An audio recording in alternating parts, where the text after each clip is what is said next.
Дастанбек Бекешев кечеден бери элди дүрбөлөңгө салып туура эмес маалымат берип жатат. Ал жерде биринчиден конституцияны өзгөрүү, референдум кылуу же болбосо парламентти таратуу ниети деп атат. Жок, бул баягы Кыргыз Республикасынын элдик мыйзам чыгаруу демилгеси жөнүндө мыйзам бар.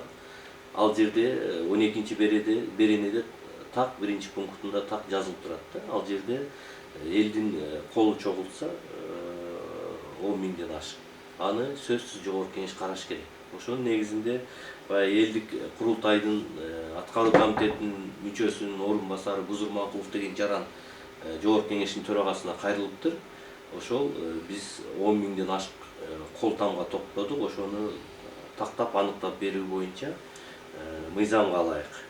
Төрага тийиштүү комитетке кайрылды. Биз аны тийиштүү комитет палатага алып чыктык.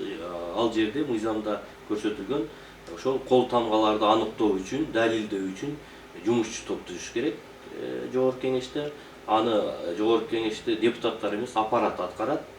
Жана чакырылган независимый эксперттер деп коет.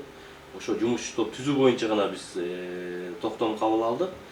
Ал биринчи жумуш топ эмнени аткарат? Ал биринчи ошол 10 миң кол тамга барбы, жокпу?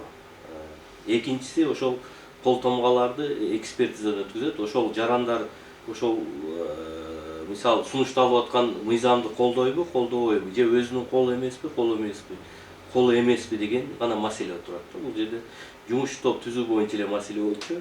Ал жерде эч кандай парламентти бошотуу же конституцияга өзгөртүү жөнүндө маселе кайрылган эмес. Бул жерде мыйзамга ылайык жөн эле элдик курултайдан кайрылуу болду. Ошол 10 миң голосду аныктап тактап берүү боюнча.